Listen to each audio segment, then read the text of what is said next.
si omuchemu enti hono Kennedy enya 268 ewo police station B 268 Dr. Mahmoud Bomia enya 304 ewo Dr. Usu Free Akoto 1 Francis Ade nimo 1 diaka no eto so sa de omaro jetini ade nyina no omatimi e de atatuo na onem se oduani kiremu ba bia ye wo yi mekire eye asokwa constituency asokwa omokan bibia wiye no total number of voters eye 914 914 na say ana results no ko ye Canada Japan enya 379 Dr. Mahmoud Bomia 467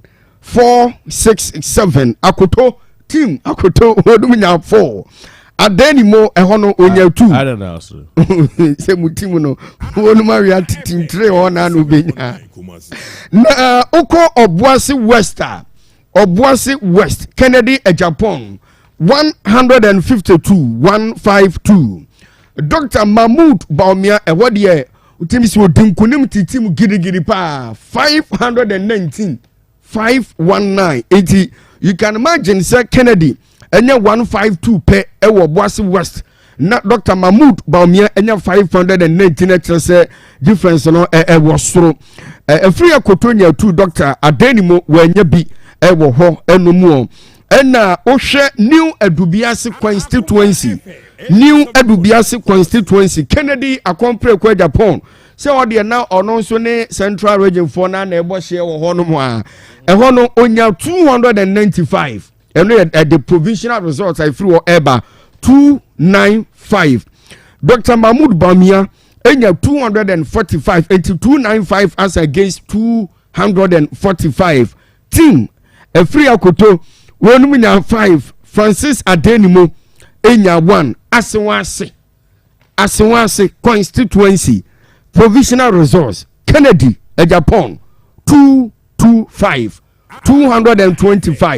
Asewase provisional results Kennedy 225 Dr. Mahmoud Bomia the vice president enya 792 from Asewase constituency. Wow. Adenimo 1 free otoso tere on enjibonu si onyano yensa eho enom edwoso ya boso but Dr. Mahmoud Bomia 899 ewo edwoso Kennedy 152 from edwoso constituency rejected 4 onu maka no obi anya bi wo ho eno ene de efri edwoso de no abekayensa na o ka bosome frɛ ho constituency ɛho no Kennedy Japan onya 233 from bosome frɛ ho constituency ana Dr. Mahmoud Baumia enya 266 from bosome frɛ ho so bosome frɛ ho Kennedy ewini wo ho akoto 1 Adenimo 1 na wensu ye Bekwai constituency ehon so no JB ene ye viewers ne listeners no na gabo no na no dene omuwie ye no candidate Kennedy ohene Japan enya 217 Bekwai constituency ana Dr. Mahmoud Baumia enya 709 from Bekwai Dr. Mahmoud Baumia ne sakanye edify na baton ho team free akoto usu doc enya 5 ewo ho and Francis Adenimo nti wo hwe di we dey say red sheet to say pink sheet onu po dey na utumi say oni agent wo ho nti onya agent awosan edema no offense north me de na me gina me emphasize na me gina Ashanti region yes Ashanti region yes offense north constituency total votes no 606 onu momoto aba ewo honom eno no Kennedy Japan 144 from offensive of constituency Kennedy ananisa ekaye Dr. Mahmoud Baumia enya 454 454 votes ena onyaye adenimo enya baako ena asijua obeto so tre na Dr. Free Akoto onusu enya ema no enan ewo nti so far the main saka ewo di Ashanti region ni nyina no aye the provisional resource a eno so free wono ma ebuba eba nti jebi we de obi nkan kyerɛw sɛ adwuma no de ade no keka kone de Dr. Mahmoud Baumia based on the provisional resource na eba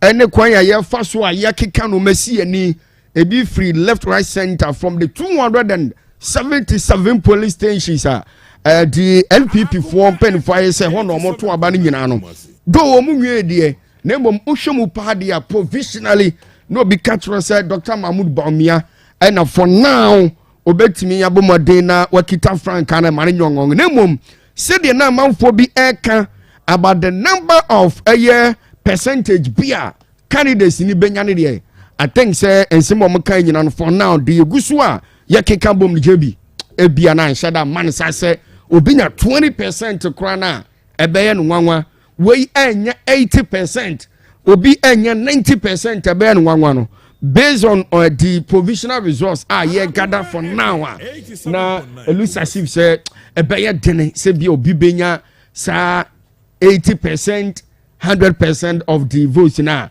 omgusu omo to no mjb. All right. So ebasa ko other sentence though, but Skabu share one. Oh, David. Provisional resource na baro. Enyama. Say Baumia is in the comfortable age. Oh yeah. I see. Yeah. Enyama. I see. Dey man enyo. Oh, say o share from the look of things now. The dozen is fighting a single, so definitely it will happen. It will happen because Obia influence. Yeah. Will vote.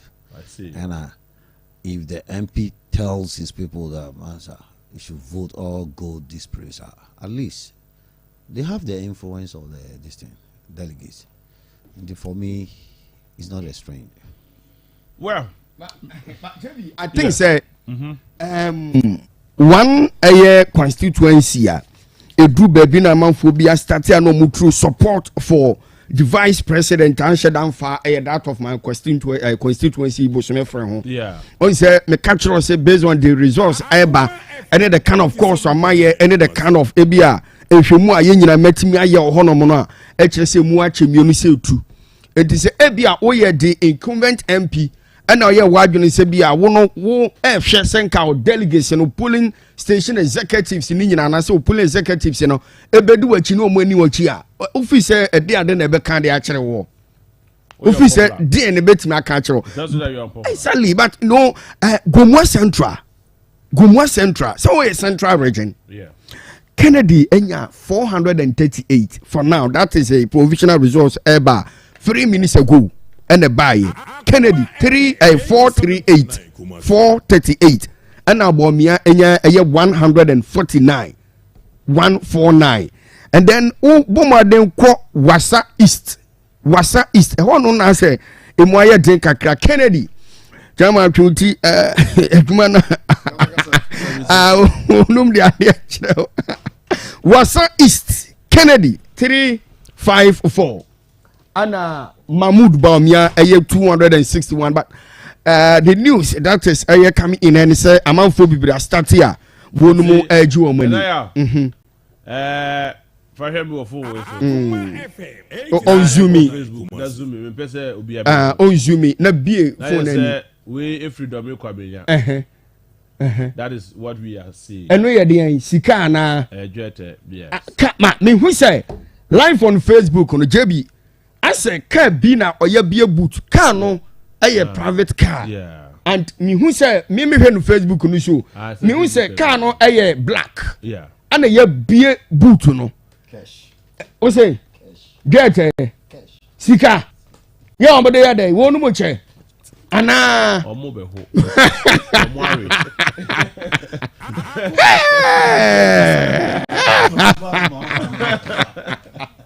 wow Dabi kwa be results number Oh, me say no for now. Am I? Diabetom no ye. I'm Memphis West. Me who am Memphis West. Afi Elembele ewa ha. Ti ma me Anyway. Okay, so yes, I can't cry. Nearby, but was so resort there. Your quality was Shanty Region had to say near finding out. But I sent out to the Honorable I sent out Kennedy 476 Baumia 158. Plantation near the I engage a lot of the youth. Or Minnesota Orange Factory near the now. Baumia 115. So Kennedy 470, Baumia 115. In voting, so what mean who clocked that 100 vote no crana? Yes. Why are there? Yes. Areas where you think it's not your stronghold, nyanketenkete. Don't let your opponent whip you to the ground at Winyare. And that is what Dr. Baumia is doing. I am not coming to compete with you, but I am going to share small with you and take small from you. Now, a free year could do 7 vote. The highest vote ever I've seen him get. Oh no, Central from Fantaman. When you are saying Fantaman, only at Satanus 9. Hey, check Fantaman 7. Then Francis are there anymore in year 2. What can we you hardly, and I said it said, I could tell a free year rejected ballot, everything will not be more than 2% of the general vote about one or more. Yeah, Mama Yonko Prestia Huni Valley. Yanko Prestia. Also in the western region. Prestia Huni Valley. Eben has not ring a bell. Prestia Huni Valley, more of Galam. Them explosion no see. Explosions, course, Apiati. Only them consuents. In changing roller, Dr. Mahmoud Baum, you can play. As some of the scene, no Kajinum. Or as my president Nazi, you know, on your donations and as all yeah, how instrumental are yeah, what them consuents or Prestia Huni Valley. Now,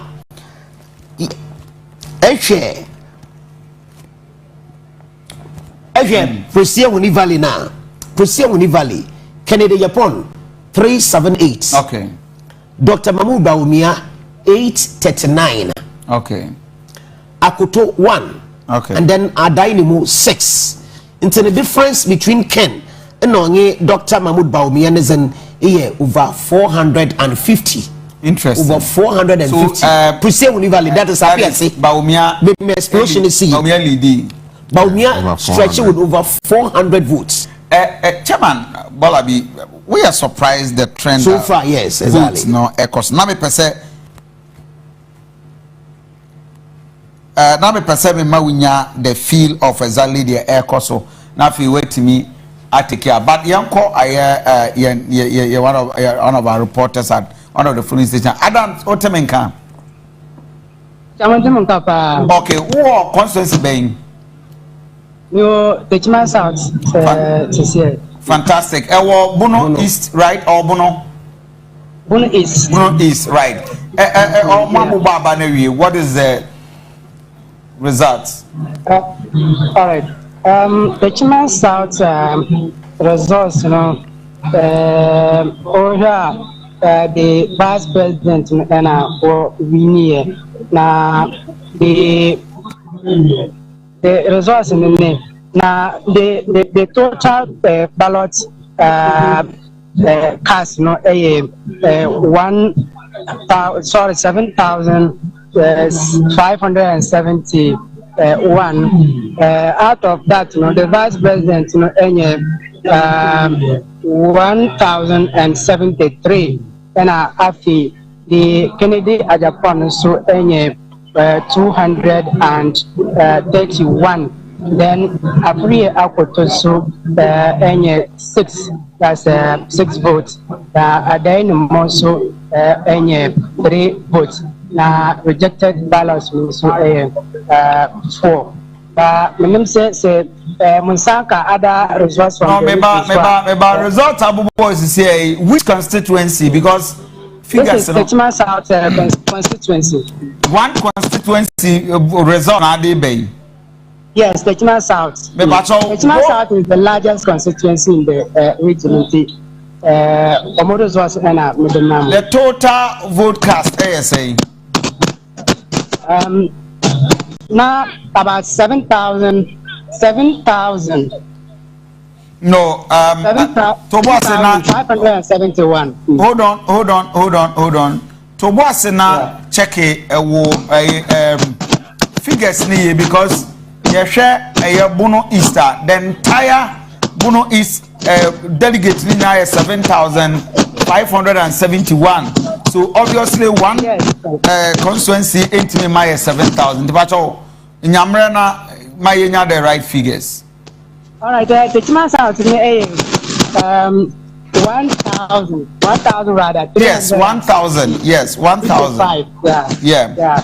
Okay. I'm sorry for that. 1,355. And at the end of the post, Kennedy at Japan, and 231 votes. Dr. Mahmoud Baumia and 173 votes. Afriya Koto 6 votes. Then Adain Mosu 6 votes. Into rejected ballots no and a 4 no. Maybe go over Kennedy Japan votes because here is a little over 1,000. Now Kennedy nya say 200 and something.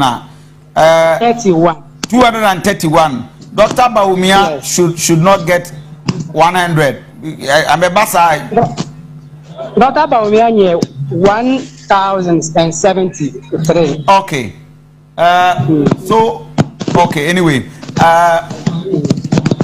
until we see the total, calculations in either we should be able to get rejected ballots. Saying 4 rejected. Okay. Okay.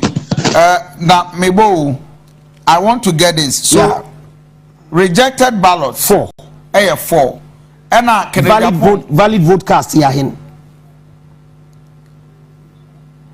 Valid vote cast no and 1,000. And 1,000 and okay, so valid vote cast no two polling stations. Yes. And now you calculate the total valid vote cast no from the 2 voting centers no. Okay. And to some way because voting center A, the Kennedy Japan 114 votes. Dr. Mahmoud Baumia 491 votes. And Afriya Kotosu 4 votes. Adain Mosun 2 votes. The polling center A no. Okay. Oka yes. Oka Boma, the total valid votes 616 polling center A. Okay. And the rejected ballots no polling center A 3 votes. And the total votes in the box no according to the electoral commission, the certified results may 614 votes. And the Oko the second center no vice president no. Then the result will come. Okay, so when we are touching my south now, my was so hot. Nyamre na fe tally the other centers. Ebe samba winchain. My yeah, Adam say thank you very much. So with the update, no, Ebrahim from Techimai South. The Benyamre na fe yeah the other result in Ediaba, but Maminka se per result Ebano. Kennedy Japan Ebon Homodi. Yes, very. Kennedy Japan Bon Homodi. Na chairman Wanuguswa or Kasana Michao. I mean, Nami Bisasa, we are surprised the voting partner Ecos. These are some of the away Amenfi West, right? Yes, they will screen you Amenfi West. Take us through Amenfi West. Figures, no? Yeah. Inti Amenfi West. One hour TV, any Facebook page, but for the purpose of yetie or radio, so Amenfi West. Yes. Western region. Western North. No, Amenfi West is in the Western region. Western region, okay. Yes. Amenfi West, I want to hear Asankregwa na. Yes, okay. Asanko, yes. Asankregwa, Manso Amenfi. Yes. Central, I don't see a him no. BBN areas. Okay, yes. Okay. And see, Amenfi Western, you Kennedy or Japan 249. Dr. Mahmoud Bawumia 513. Akoto Efriye 10. Adai Nimo 2. Yesterday bio Amenfi West. Ken Ejapon 249. Dr. Mahmoud Bawumia 513. Dr. Akoto 10. Adai Nimo 2. Nti akofi here difference between Bawumia and Kennedy Ejapona. Difference in over 250. Primaries, Mamin Fantuja said, whoever or what party or them play the role and the importance and the authority of Kennedy Japan, you watch it again. Because only that one prepare Temu, Kenan and Simon Temu, Obenya more edge after even Alan Koyotra Martin Ifimu. Mafo Brastate can say Alan has caused more damage and havoc for no, because anka when free race yimwa enka performance na be different can all the race be call run off. I beg to differ kakra. Wo she vote ya vote e ko kan wori nyina dodo no eye Alan vote ewura kan die mu kakra. If Alan had been in the race enka Alan Niken will split more some of the votes. Emma Dr. Bawumia could have had upper hand because nka Ken beko akwache vote with Alan was central nkobeche o voter kobeko akwache vote to Asante region kobeko akwache vote I mean the Dr. Bawumia why na adwen system no ahwepo omo in line nyina no nka they will all still be with Dr. Bawumia. What I think NPP has to do ya kan wa ha if Dr. Bawumia is CD 65% MPP with the greatest work to do. Exactly. The biggest burden. ND solution. Yes. No was a campaign. And then America even in your own party in Kade. Oh, yes. ND so one is not crying. ND so one is not crying. That is about 6 months ago. JDM or John Dramani Mahama only 98.9%. But 98.9%. And now Bunsu. Kojo Bonsu onya 1.1 making 100%. But with him into Nobaka there. Right. Well, okay, but one thing is why I say MPP apart from Mpeni that Akufo-Addo, I think 2016 onya very high, you know. It is the Obi average Edubahi 92 56 Mpeni that Akufo 51 percentage, you know, has not been that bloated. But 2014. Okay. That Nanado winning Ozeba Power. Yeah. 2014. Nanado nya 94.4%. Okay. As against Ala Nezano 4.7%. That was October 2014. Yeah, 2010 against 2012 election. Nanado enya 77%. Yes. We are 77%. That is 2012, more to about 2010. Yes. Against 2012 election. But on we win the presidential national. America 14. America the primary no winning no other major president against 2016. Only 94%. Yeah, about 20. Check it, yes. Yeah, 20 October 2014 against 2016. Yes. Only 94%. 94.4. Yeah, and that I know there exactly. Now it was authoritative. Yes. And when Alan 4.7. Yes. My even then by Nyamu Kano, when you look at Kennedy Japan's strength, they were NPP, and Akujubun's strength, they were NDC. So Kennedy Japan carries weight in NPP than Kujubunsu. And you know, Mecca said former President John Dramani Mahama one strong competitor like Kennedy, where strong competitor means that Kujubunsu so NDC on so much obiaye nimnu the only position I may feel say I stand to be corrected say he was a mayor of Kumasi. Asa and then nsem bebre wonu ɛna ɔno nso no wamba ntɛm wamba ntɛm na Kennedy ɛna amanfoɔ ɛnnim no Kennedy Japan no bantama ɔyɛ loudspeaker in the but we have to say Kennedy Japan so bantama. So let me tell you, but yeah, where the Kennedy Japan so bantama. Let me tell you, say, even Kennedy Japan bound him. Kennedy Japan strength say all kasa our partner is not the same as Kodobo. So I say NDC catch there. From the onset, 98.9%. From the onset, me catch out. Now our presidential candidates when to me 70 per.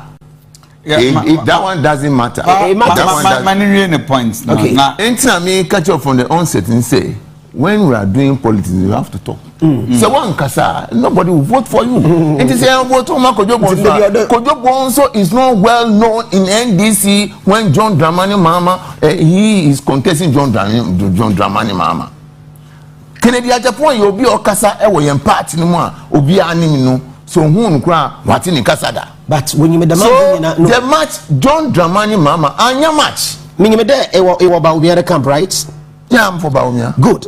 Before this primary send the worker will be 80-90%. It's the worker. Sebim ne kai. Ankebia. Oh, I'm no to you now. In your buy no say Baumia will win. By what margin? Joe behind you. I know me pay the margin man family diam to draw. But I know say Dr. Mahmoud Baumia will win. Inyi margin biya wo tiri oh man fa margin biya na say so we most my trend no kwa now oh trend still he will win by Obe crosses the 50+1 vote so Dr. Baumia will win. You think na me tell say Kojo Bonso enye no match to John Dramani Mama but onya no okaza what no ever since Kojo Bonso be the mayor of Ashanti Kumasi ewie no dem bi no muti ninka compare Kojo Bonso to Kennedy Japan. Into no Mahama 98.9 on news. Any news by the strength of Kojo Bonso and the strength of His Excellency the former president. Now I say can't it be there? Can't it be? That's the fact. Can't it be there?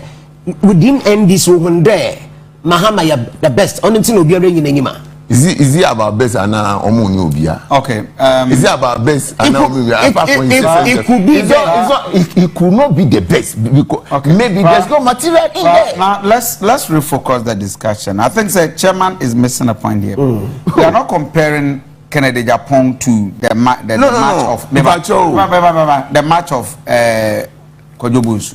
No, we are looking at Dr. Baumia against the strength of JD in terms of party nankasemu, how the party has accepted welcomed them, endorsed them, and moved them forward. Let's take Krasan Kaya popular votes. Ayedema, a friend is saying, Dr. Baumia, the support, the system push, any the force, Ayede pushy Dr. Baumiano.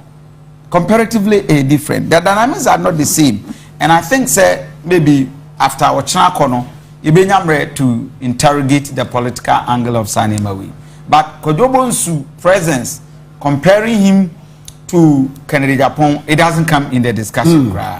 Totally out of the Metewase, the now person so Mahama contested Kojo Bonso. Yes. Baumia is contesting Kennedy Japan, Akuto Free and Adeni. Yes. That is what we are looking at the pairing. The point I am making one say somebody are incumbency or advantage in politics, and in every politics you enjoy incumbency as a abemu na mampanin will be a kurawumu near wow na ye support financially and everything. Sa vote we a base we no one clock some percentage. Indeed, omo ankasa within the moment say they have not performed anything much. Kennedy Japan no be an shed down who ni say ubetimi as a presidential material as in Ghana say yes system no na man for bu free system no and a man for the hisem bi person oboto aba before God the man. Kennedy Japan has not been prepared much for presidential suit. I mean, supporters, may attack me. Yeah. But the person be Kenyan and say, "Osha, nene posture." Who say we groom people? You are able to groom people. Be say, yen crock, yen CC no. Emmanuel fru baby sir. Can the upon tisimu because who say baby Edrono let become the savior. Na menje party no, and I say yemwa party in fancy baby. And read the roar. Can the upon fire and our farmer going forward. So baby, whatever happens to Dr. Bawumia, hope whatever if all things being equal.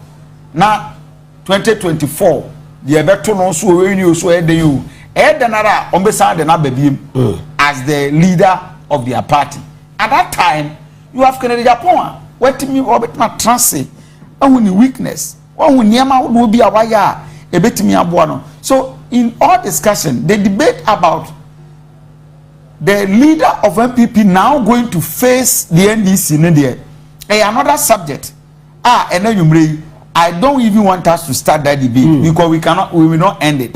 But the point is that taking Dr. Bawumia there as MPP flag bearer, taking John Dramani Mahama as MPP flag bearer, NDC flag bearer, both from the northern part of Ghana, a Muslim and a Christian. I mean, the story will be different. They will play a role in this year's politics. From NDC, MPP will be the running mates for among the two. Because the two personalities, different thing altogether. I mean, everybody would dress Dr. Bawumia top and down. So we anymore. You can't hear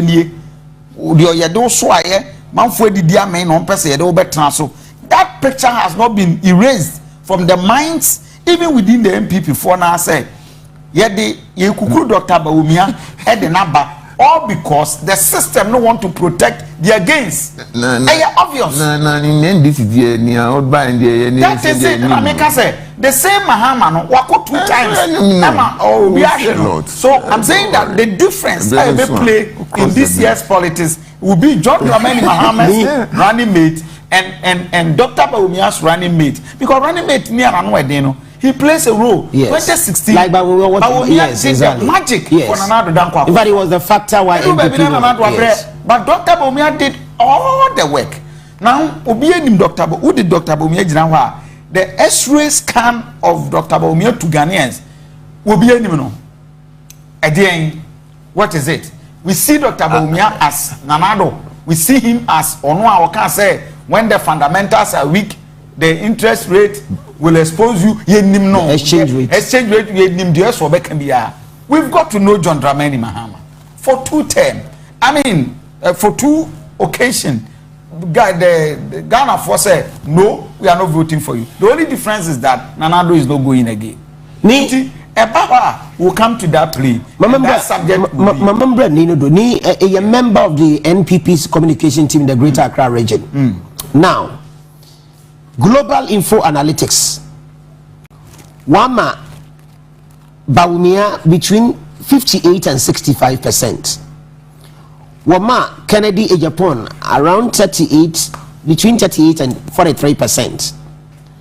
Saddam predictions here, Global Info, was that be Obama? What would be the implication? What would be the implication for Mahmoud Bawumia? You think the percentage does not matter? Sometimes it matters. Say, percentage meaning that yes, forget about that. But what will be the implication for your candidates and the party as a whole? Meaning that we have to work hard. That's all. And Canadian Japan is not for any other party, in our own party. So but if you are in some Canadian Japan, you think about our campaign, oh, now say, yes, sure. Say who can say you can be if His Excellency the former president. So you don't worry. No. It's in a Kojobo so what can say it here, JDM? Warrior campaign, it's in a what can say it here now. I would former finance minister Kai. No, what ye? You resign at the 11th hour. Comrade for yes. So Comrade for TD okay. Okay then.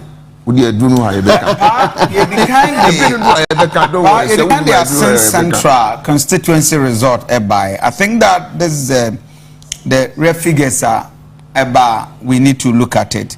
Honorable Kennedy Japan in 491. Dr. Mawumia 16. Wow. Yes. Asin Central. Asin Central. Yes. Kennedy Japan no constituency. Yes, 491. 4914. For Kennedy Japan. Dr. Mawumia 16. 16. Yes. Only showdown on Orkan. Yes. Number of that is the proper showdown. 507. This is what Kennedy Japan should be doing more. That is the proper showdown Orkan. That is the no or your way now. Ebema Obia Suruno. But why are they? I think say a very, very interesting point. But I think say this is a real showdown. Yes. In fact, only showdown, showdown. Only showdown. A real showdown. But you share other results about this. There are several results. Yes.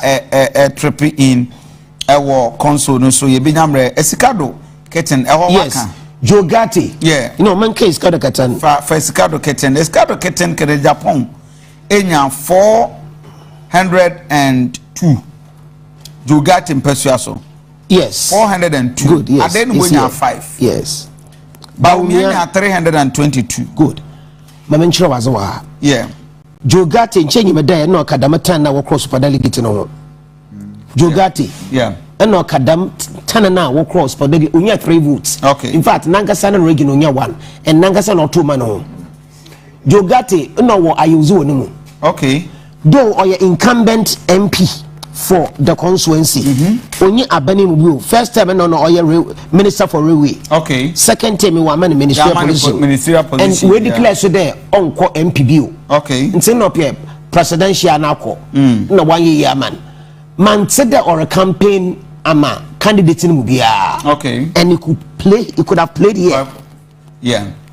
The Mazini play. Yes. On when now and come so all the constituencies are sitting MPs. When declare one can no I campaign Amata Baumiano vote no yes. Either don't lose and actually don't win the just margin. Or a slim margin. Into young difference between on and Ken. In fact, Ken win is kind of Katan. Yeah. With 402. Yeah. Baumia 322. Yes, about yes, almost 80. Into difference no. Yes. Yeah. So, no, yes. I know you one a Gomwa 80 votes. Gomwa 80 is votes. 80. Gomwa is Eastern region. Yeah, no, Gomwa is Central region. Okay. Yanko ni 5 and also our Western North. Ima ote yanka ya mwajo constituency be na wo result ne te say wo. Mena say constituency me wa resource crime is here no the best starting football di na me adoma before every o ma battle no ama provisional resource at me ababontin body honorable Kennedy Japan enya 185 honorable Kennedy Japan after vice president Dr. Alhaji Mahmoud Bawumia 260 Dr. Fiya Kutu in our land. Adeni mo Tipeta delegate na was a motaba ewo body nipa ma 419 419 after 10 out in the buy and nipa ma 415 415 and out to about body rejected 3 after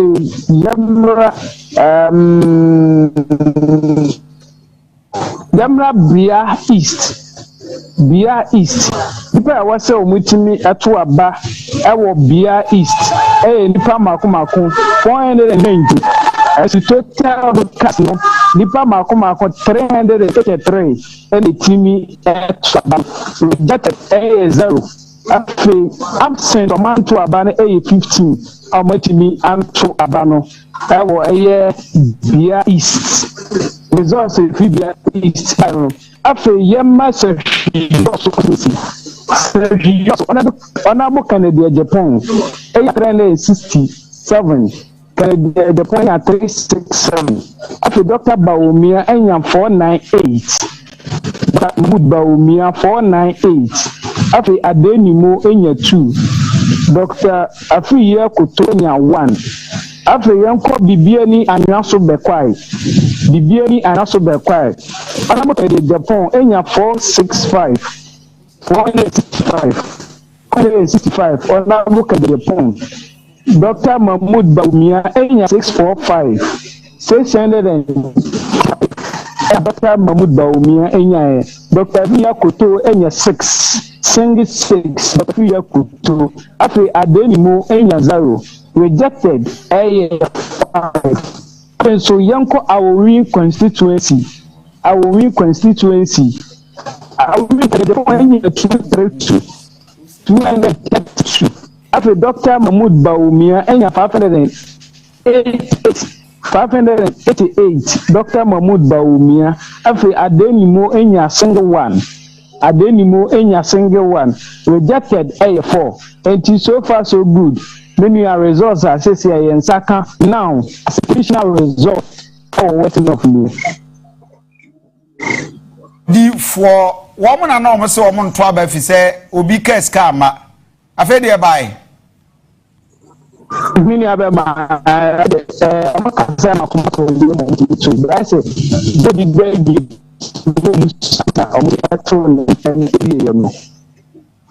my yenya the picture reactions omo to aba ni we jubilations and yama there property na ekoso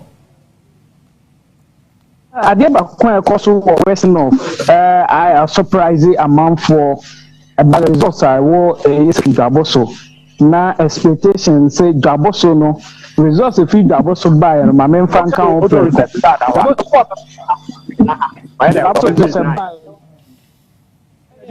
Canada Japan enya 383 Canada Japan enya 383 after Dr. Mahmoud Baumia enya 277 Dr. Mahmoud Baumia enya 277 after Yakoto enya single one and after Francis Ademo enya 0 of one now some about Gaboso no nipa 689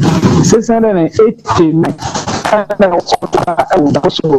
so most of the number 663 and to value vote cast and from 2 years or maybe ni 661 and it me about first of that from western of now a year they fight support but we no move say na code dey for a year Jaboso mention so results ne buy na say Canada Japan ni coordinators ni nimpe for no wo Jaboso but take Baumia so far results are proven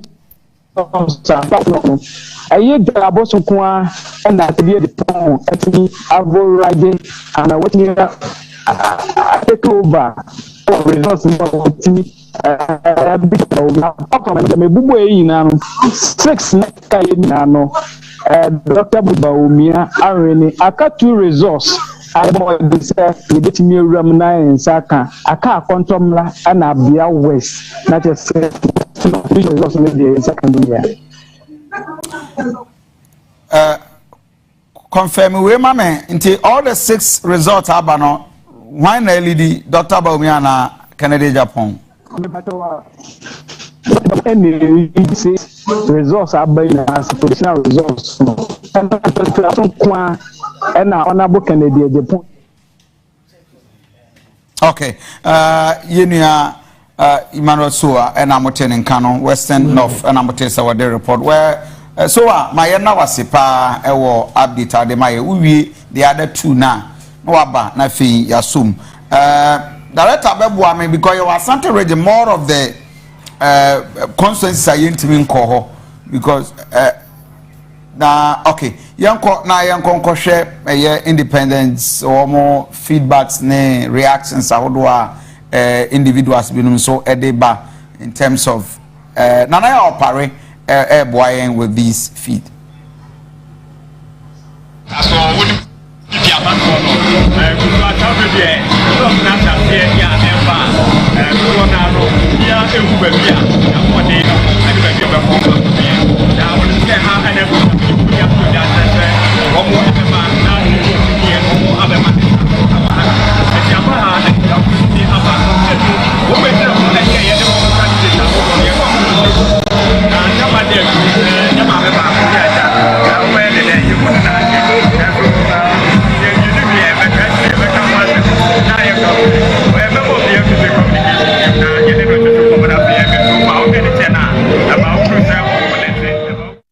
Okay, so maybe our MPP are set it up say and omo show down ebeba whoever leads the party no ombe and union party the horrible by but I'm not surprised on the whole central yes voter if you hoba I trust Kennedy Japan will grow over 300 and Dr. Baunia is just around 100 and something and yama be and air cost and also we have a bia can actually Baunia mukrana Baunia bi baby are watching the monocrana unyabi baby are watching the monocrana unyabi area ni enim say a stronghold edema Canada Japan or edge a central region a casa western region the dynamics no na a bit my head to head o share Asante region the global info analysis back at us so Dr. Canada Japan ability yes some of us are in free region we need the dynamic at us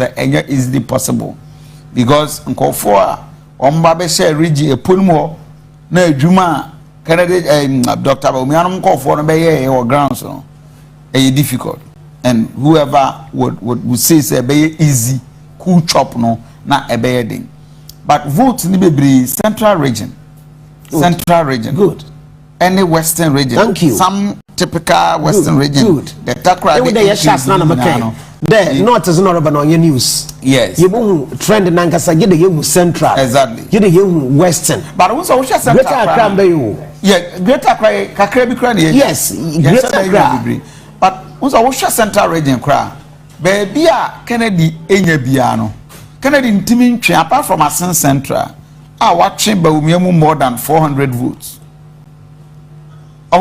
all votes in a little difference of but Bobby yeah from bros me who hasn't and bro my picture ni bia no ye baka there Kennedy Japan why has oh yeah and you know that about Kennedy Japan ayas papa because if you post or banazena even Baumia na one campaign team work there will be 80% be 90% now says you have them 60% na global info recano yabim 60 or more Baumia maximum of 65%. And no put there. I think say some of us our prediction all this were from the morning and opinion will be your monitor and you are projecting within that. Uncle Ben man is 73%. Oh no Uncle Ben wabre into most of the predictions for now. And for now I don't want to say a man of much of attention because wabre I mean, at in the level and the age, and fan walk or sorry, what in the desk? Yes, in telephone interview. So fine, but when you are looking at the realistic, what you say, Dr. Baumia under no circumstances, no bit mighty that 70 something. Yanko fan no pare na yanko. Na Mohonte said, yeah, where's CIFA there? I just I don't say show down Abaswano. All right, the Ghana Bakopi Asante Sabrema, Yamwa Paba, Embao, Embra Transport Stadium, and the new Patriotic Party MPP Abenyo Kuno at the Kuja at Triple as after one more agitated results, no more Akambo, Avino. I know Babina, now you're really the party no, and therefore, and you know, and a 29 more, no, one more ever. Papa Juma for results, never provisional results, you have to support the analysis, no effort. Now, open Piemo, our Hanuma, as when he and so catch that you who our machine, Emma, who say, and part one more SSA, high year pa. I hope I dear here, MPP, the Husu, and one more day, designing Hanamo, Ama. Some of the party national executives need upper. Ama one more, you know, interview, you can't send there. To never be a ya have for your team for one more 80 radio so everything I will. A domino, what more ashes here ever and Kakra, ya at the certificate for no, so your Bobia, so your Kennedy, a Japan, and Nasapono, where at Denimo and a doctor, also appear Apotono, Womina, a bank Kakra, and Yoma airport, so you had your bar. Today, our one of your buyer, no, Yadipan Bonnie Akasa, will be at the Ura Haruna Puta. Yes, or no, and a national national coordinator, Edema FPP, Amanyo Kuni, and Nakasa, but they have to just a contest and normal for you. Now, what would you say? And at the airport, Bomina, Bessa, Komu, Abum, ama ogidi se bibia betime akonkan na ke pese ne kasa na so ye ne tutu nkɔmɔ na unim se wɔn ayɛ in charge of operation etu wɔn hwɛ ama adeɛ betime akɔso a sape wɔn afi anke ne no bɛkasa taso na the youth commander youth organizer edema MPP amejoko no Mustafa Salam wɔn nso ye ne no tutu nkɔmɔ wɔ se emabu no ayɛ krado sɛ ɛnɛ obiara party no ɛbɛma nsa so sɛ wɔn ɛna anaso no ɛna elidi party no emabu no ɛbɛyɛ adwuma ɛsɛ pata sɛ deɛ ɛbɛyɛ a target no ɛne sɛ ndc amanyɔkuo no wɔn ɛbɛpiti no John Mahama na wɔn elidi na afei so wɔn breaki 8 no ɛti ɛhanom no mene na no kyerɛ ko penti aboɔ ɛna yɛba bɛpem so far nana yɛhwɛ na wɔahwɛ sɛ deɛ nneɛma akɔ so na sɛ na wohu nneɛma so far so very good. And the process in short time. That was NPP account that Congress we are one of the findings. What we able to apply up in the eye and I am at the hour. Now, such a man my idea, where you go, what I talking and I said, I would talk with the now, I don't know how to do it. As a job after the other government, I got to do my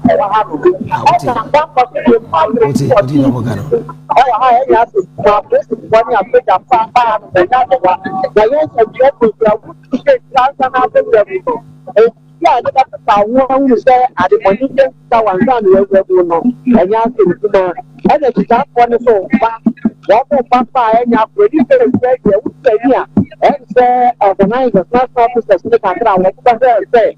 Did you have to say you what we have one more page one more we say you want to one now one more again. If you happen with the water by now, I get that about the and say now wait. Ya uba be timu awa hanuma auta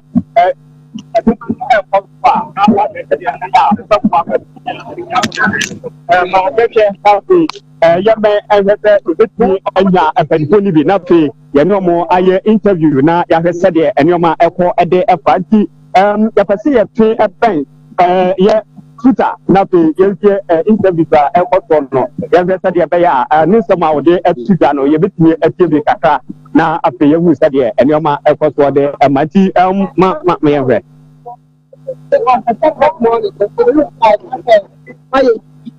the people think the party is not for other rights. They are for party. Your flag bearer is likely to be from the north.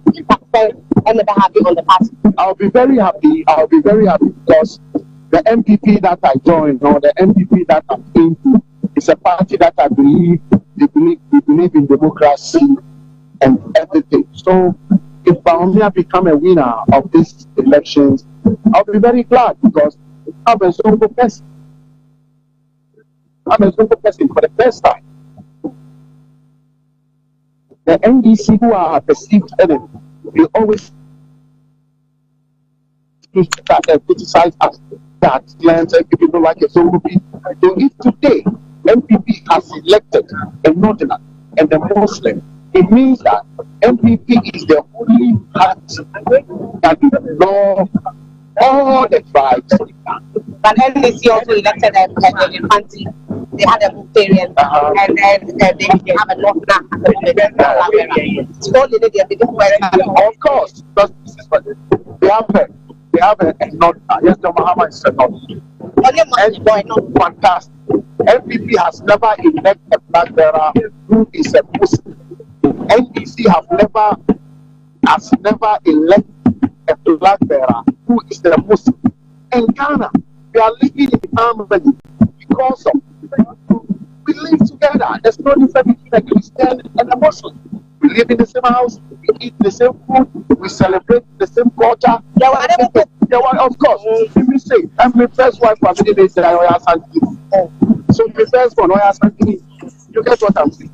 Why? Because we sit in the same class, we sit in the same we do things together. You get it?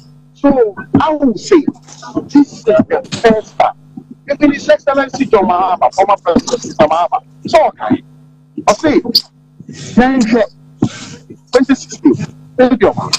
I see the young the brother, oh yeah, His Excellency the Vice President. Oh, sorry, I'll say, oh no, Muhammad, incompetent. It doesn't pray for the unfortunate to happen. I put Bahama. But happening, honor the brother, no, Alaji Dr. Mahmoud,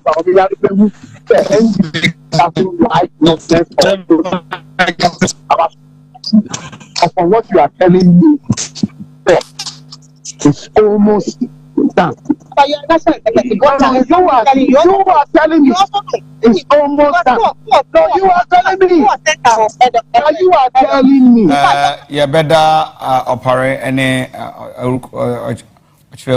any team ni nyina nso ase ewo ho mejiri se embo no nsia e de sanka omo ka se by 4 o'clock no mo wie yes by 4 maka se by 6 o'clock kra no no 1 hour it's not possible because so share most of the votes results are enyanya de ababidu uko 6 o'clock yes yen share one of the contestants onwani whom constituency adenimo free mampong or kontunchi this year asante mampong Kennedy Japonia 82 Dr. Mahmoud Bawumia 579 adenimo enya 6 akuto free enya 3 but kofi nche enyimede adenimo nankasa I think 2014 okrobi yes 2014 yes time na adunya 94%. Over 1,000. Yes,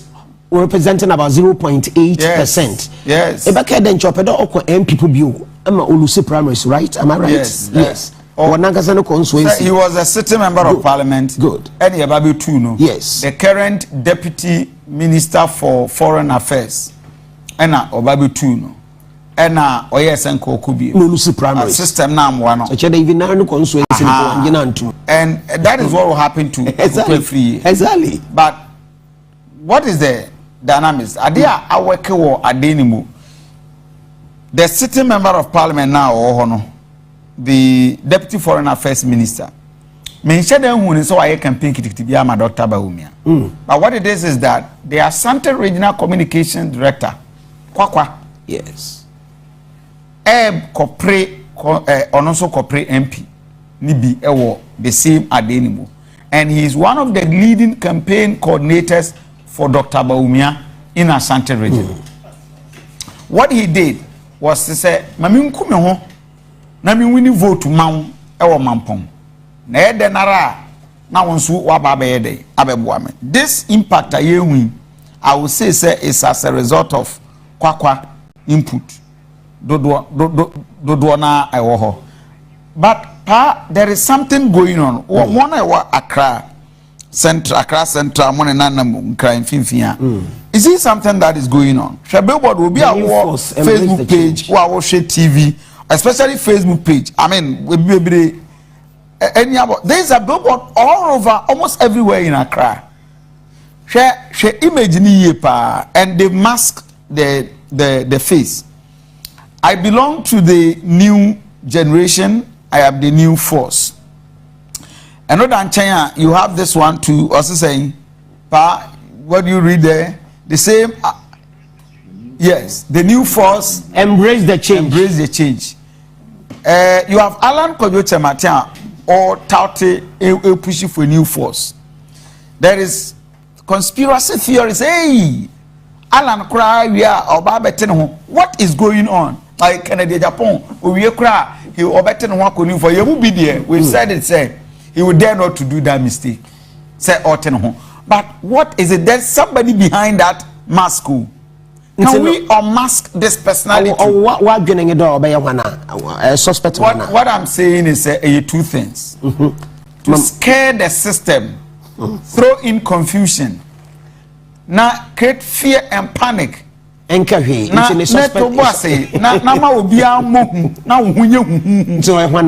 next thing is that it can be an ordinary person be all about want to take advantage of the system.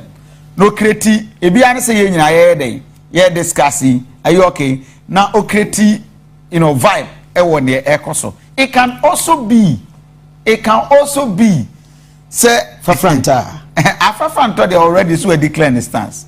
In your back. Afafanto hyping who see. Adam. Afafanto it's a suspect Ken. Alana. It's suspect. Oh no, he's the least person I suspect. But the American say MPP, whoever should watch out because any force NDC will never present. Nobody in NDC now. Are you okay?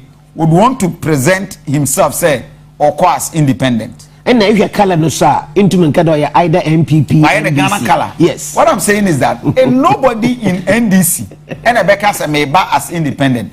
Anybody that attempt to go independent or free sitting and ruling party. What to my kennel? Me say obia woye obepie obeyi ni tie pia of free ruling party muno the party suffers. Me ba what I say. Yes, of so course. Latest by let's say 15th of November. In fact beginning na nkoma ekoso nyina ne say Alan Lusua Canada Japan Lusua okwa akọjoin ne Alan Kojo Chamaten on 15th of November. Ena nanka the declaration ebekoso. This is a conspiracy theory.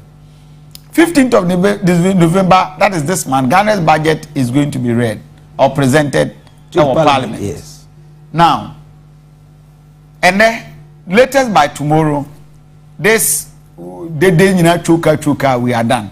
The debate will be a Hefan MPP enko. How would they mobilize themselves? Dr. Baumia percentage ben unyaya with the winning. Na edie na Kennedy Japan eka. Whatever decision a besino will come from today. It was Giant Sports Stadium. If Kennedy Japan goes there, they will make him talk.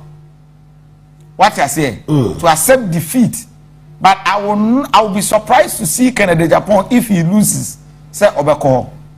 Okoha eduma MPP ayi see. Omuni problem, but they should be more worried. This billboard, because no ordinary person, these are huge billboard almost everywhere in Accra.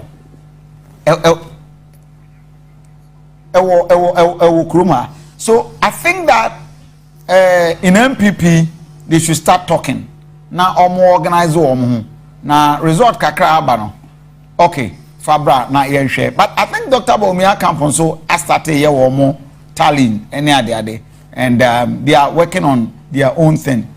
Now, Oshe, this is a year ekoso from the count. Yes. Now, okay, let Oshe adia ewoheya. According to we Omoankasa result or maculity. Yes. As at now, according to this projection, Canada Japan Ekra 61,939, representing 36.72%. Dr. Mahmoud Baumia Ekra 104,668, representing 62.06%. I mean, Oka Akuto free year anyway, Boma, I think it's just a little over 1%. Right. From an opening now, we've emphasized, I'll come here, said the vote at Dr. Baumia Ebenya in this is between the percentage of 55% and 65%. He can never exceed 65%. I emphasize that. Say Otimibro Swa MPP but any vote below this is even from their own camp. Projection. Dr. Baumia is likely to get within this range 63-61% around. With this percentage, Yamfa Womo Kasa projections or my and discuss it. MPP must be concerned, especially Dr. Baumia. Where one Kasani de one more projected, they must be concerned. Why must they be concerned? Who call a system now who are bemu which are 2 times, which are 4 years, or rather 4 years back, who he, who Ghana for Nobody want to hear much about you in this system. Now when Timian carry almost everybody within your party along, in a circumstances where you have one of your strong guys, Alan Kodoche Martin, or then a Franto, and then I'm Kroma Babiano, or born in Tabamu Wana. You now who caught now when you're 62%. When you were projecting 80%, it's a serious source of worry for the party. But yes. Say and a result next year. Good. Will you be surprised? I wouldn't, because say a kid yes and make sure that post a bending in now you're a summarizer, not right there between Kennedy and Baumia. Yeah. We bet share about 98-99% of the votes. Of course. Not true now. I can watch less than 2% and I emphasize. Good. Yeah. There between the Mutun, we bet share over 98% of the votes. Now less than 2% and I can want to watch it on no play hand. Now if you Baumian votes this year, 62%. Yeah. If you Kennedy Japan it is about 37%. 36%. Something, almost 37. 37 plus 62 is 99. Yeah. And now, two no work and watch a 1% in a work and international, there's nothing more than pointing to. And from our prediction, as some American says, I could tell free year a day more rejected ballot near the dinner will not be more than 2%. So, senior, Mr. Bolabi, Oshe result, the projections are from the camp of Dr. Baumiana Kasadeba. It's election, so no, but now you were more. I'm still expectant. I'm expecting Baumia. Baumia, they would have fear Baumia. Just anything above 50%. Baumia is winning. So Kennedy Japan is not from any other party than NPP. And you people, me to say more can Ken Beba. Why? Ken will be there this evening. Don't worry. No. Nobody saying Ken will be there. No. Me can say Bepe will kasaye munu. When you see Duano Sua and a one about Ponson. Until pay analysis are wooing. I may tell who be FM, but I'm telling you, I'm not when you say Ken Beba. What is Ken is not from NDC or oh yeah. Okay. Now results now, but so I had it. Why are they saying also on cutting good. So can you come? This more rather will strengthen the NPP. But billboard no Wabatown you be. Oh, billboard yes will be. What say what's yes, of course. Say base. Yes. Flower bro. Yeah. Skeleton. Be say skeleton. Yes. So forget about let's. But say obi ano. Obi or Dr. Baumia camp Biano was like 80%. No, you was my ye can but be a semo nama bonti oka. So let's see. It's not a small fish for Dr. Baumia's camp. So don't worry. You see 80. I'm calling 80. The IAF say Dr. Mahmoud Baumia will cross the 50% plus vote. We have crossed it now. Let's move ahead. We are begging for 50% plus. We are not begging. I'm not begging. The results are in there already. No, but so you see, these are some of the comments. Say you know, percent Baumia and winning. Dr. Baumia winning. Say it's about 62% plus. Yen Kennedy Japan. What perform well.